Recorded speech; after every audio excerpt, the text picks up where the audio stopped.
I did not know it was gonna sink like that. But thank everybody for tuning. You going live?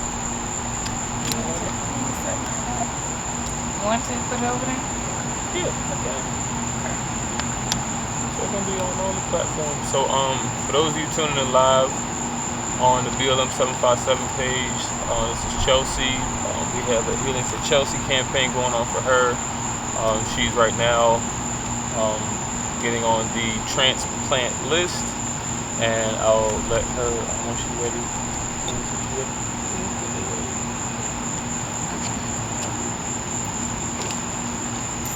Hello. Good. Yeah. Go on the way. Look it.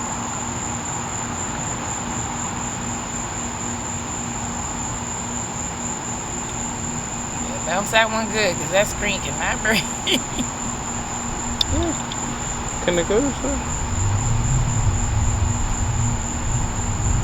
Rotate to the back. Boy. I seem so far away. You want to hold it? No, that's fine. It's fine. You sure? Yeah. All right, y'all. So again, we're here with Miss Chelsea and Healing for Chelsea campaign, and it's been a long fight. And I'm saying, Yeah. Well, update. I'm feeling better from that heart surgery, but basically I've been on dialysis for 6 years. This campaign is really to raise money and awareness to everybody that, you know, this does not discriminate. You could be any age. I'm 34. My kidneys failed when I was 29. I was diabetic since the age of 13, and currently waiting on a transplant for a kidney and a pancreas. Now, with this campaign and the fundraising, for everyone that has already donated to my GoFundMe, I highly appreciate it. God bless y'all. And you don't understand what a $10, $5, $2 makes a difference when it comes to the medication I'm gonna have to have after I get transplant.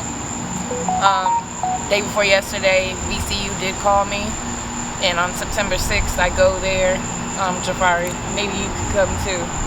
To VCU, because that's when they're going to put me back active on the transplant list. November 6th? September 6th. September 6th, okay. Yeah, so I was just made inactive because I had my open heart surgery. So now that I've passed a certain time frame of healing, my infection's gone, I can get my transplant. So basically the fundraising, that medication for anti-rejection costs up to $3,000 a month that I would have to pay out of pocket. My Medicaid and Medicare only covers for 1 year. So that's a lot of money. That's a lot of coins. So, you know. And they make you show proof that you have that, and she has to have that anti-rejection medication for the rest of her life. So this campaign, we're going to be trying to push it as much as we can. As you can see today, she's up. This is one of her up days, but when she's down, she's down. And so we're trying to, you know, raise awareness and, you know, get her campaign out there, and just, you know, highlight the plight of Black women's health. You know, her pain and her struggles, and some of the episodes that have gone on with the nurses that have been supposed to be taking care of her, even during that open heart surgery. They ready to treat Black women in the healthcare system is atrocious. You want to go into any of the... Yeah, when I was at VCU with my heart surgery, I had a breathing tube down my throat, and this was right after surgery. They kicked my mom out by 8 p.m., so she wasn't able to stay with me, and I guess they thought I was still under the anesthesia, or some like still kind of medicated, but I was awake. The nurses left me. I was choking on the breathing tube. I was actually vomiting, and they left me in there, and my arms were strapped to the bed, so I couldn't, and I suffer from claustrophobia, so that was a trigger for me, and I had to bang on the handlebars to get their attention. And when the nurse came in, she said, stop being dramatic. And, you know, I'm literally choking and I'm tearing up because they left me. I was terrified. And she's strapped to a bed, and so she can't tap any call buttons. She can't get anything out.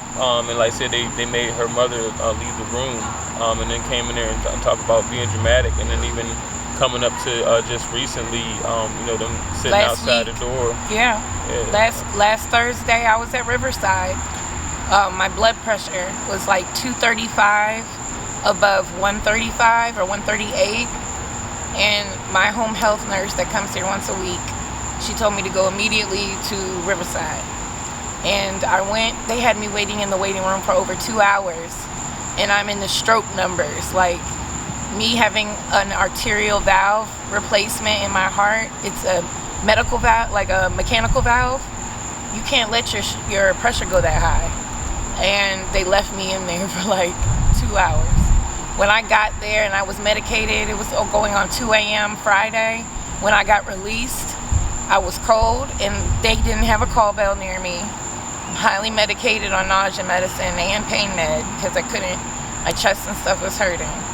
So I kind of made my voice louder. I wouldn't say I was screaming, even though that's what the nurse said I was doing, but my voice carries. So I just asked, I said, please, can I get a warm blanket? And they ignored me. And I said it again, and they're like, we're coming. I could hear them out the door talking about, I can't stand it when patients yell out in the hallway like I'm their servant. And then they started talking about my mother.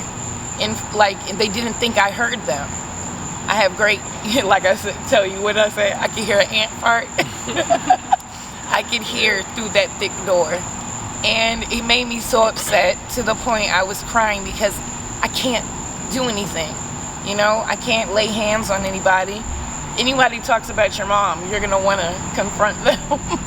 But I couldn't do that. You know, I had to play that smart, but I definitely did talk to the administrator and everything at Riverside because that's talking about my mom saying she's annoying. Why? Because she cares about my health. Because she is there and you're not gonna sideswipe, and she's not one of those reckless, careless parents that don't care what the health care is and how you're treating her daughter. It's crazy. But she's my advocate. They tell you, they encourage you at the hospitals to have an advocate. Because if anything happens, you can't speak for yourself. My mother's there. She knows my medicine. She knows my health care. She knows everything I've gone through, and it's like they want you to discourage it, but they encourage it at the same time. It's crazy. But it's just an onward battle. It's a continuous journey. The first video we did, I was not in shape. I was in a wheelchair. I'm up walking around. I'm able to drive. You know, I had to get myself out of a depression state because of this. I just need help with it, you know? So I appreciate if you guys could share this, push it out, send it to your church, choir, your pastor, your mama, your sister, your cousins, pass this out and get awareness out there, you know? We'll put an event page up for September the 6th, as far as that goes. And September 30th is my birthday. We're gonna see about getting something together for that too. So y'all know that with this healthcare, it's just you know, just a stain on America. Like I said, she has to come up with all these funds, and you know, while she's not able to work and all that, and you know, these are not, you know, regular amounts of money. Like I said, this is, you know, one of her updates when she's down. Like, you know, she literally physically can't do anything. Yesterday, you know, she can't be sedated. You know, you know what I'm saying? Yeah. And so, you know, when she's up, you know, we want her to be able to tell her story, but we'll be giving y'all, you know, her journey all the way through, because, you know, we have to go and get through these transplants. We'll get all this list, and, you know, we'll be leaving for that. And so if anybody's tuning in anywhere, if y'all could just tap in, because I know a lot of times the internet's better with asking. We'll be reading the comments later, but what are some of the states that y'all have heard of that have some of the best medical care, especially in her? So what's the main? You say we leave it out. So what's the main diagnosis of everything? Diabetes is really when I get the transplant, that's going to be gone because I'm getting a pancreas as well. So diabetes, I've had that since I was 13. That's just, I know how to handle that. It's this kidney that I'm nervous about. My dialysis, my kidney failure is really what beats me up. I've gone 3 days in a row. Today is my only off day. And 5 hours of treatment with 5 liters of fluid being taken off of me. And if you don't know what that is, like dialysis, when your kidneys fail, I don't make urine. I haven't made urine in 6 years. A lot of people don't understand what it means. So when I go to dialysis, like right now, I'm swollen. My ankles are swollen. Jafari, I ain't gonna put these up. They look like pregnant women feet, I ain't got no kids. But, the fluid is what dialysis does. It takes it off of you. So it's important. I need to have these funds so that I won't have to do this for the rest of my life. 6 years is enough. I feel like a prisoner in my body. I want to get this transplant. And I need to have the funds so that they see that this transplant, the organ won't go to waste, that I'll be able to upkeep it with my medication. If I don't, they may not give it to me. And that's just what it is. It sucks when your life is in somebody else's hands. I have no control over that. And the way they look at us when we come in there is just, if I don't step in another hospital, it'll be too soon, okay? Unless I'm getting my transplant. But, it's really unfortunate. And when you look at these dialysis centers, not to bring race into it, but there's hardly any people that are patients. No Caucasians. Most of them are African Americans. And it makes you look at it like, their healthcare providers don't care to educate them on what they need to do so that they don't have to be on dialysis? I know I got malpractice. That's how I got on here. You know what I mean? I had to do it for 6 years. So, any questions y'all may have, I'm going to look at my live cast too. Any questions you may have, if you're going through the same thing and you need support, Chelsea French on Facebook.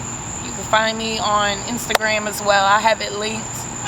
And you can reach out and I'll try to be as well of a support. We can support each other. And, I appreciate Jafari.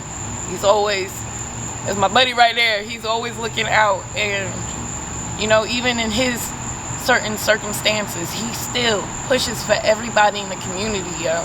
Like, I have friends that didn't even reach out to me. You know what I'm saying? Jafari is on me every other day. What are we doing? We're going to go do this? We're going to do this? In the midst of his own battles. You know what I'm saying? And that's what matters. We got to support each other. And whatever that entails, I'm here for it. Yeah. Yep.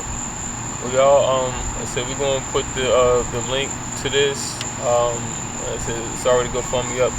The link, and so we'll just add it to this and add it to her page on this link, and I'm saying you'll be able to read up on everything, and if you'd like to make a donation, then we'll put the cash up with the link as well, and in the GoFundMe, if it's not already in there, but Healing for Chelsea is the hashtag. We'll be making a Facebook page for it. Thank y'all for tuning in. Please make sure y'all share it, and see y'all next time.